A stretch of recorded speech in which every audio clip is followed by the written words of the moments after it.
In this video, I'll show you how to use player skins on Minecraft PE. So first, if you don't already have a skin, go to minecraftskins.net or anywhere else you want and download a skin.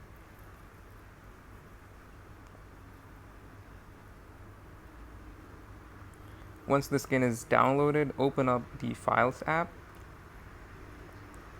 and find the skin you just downloaded.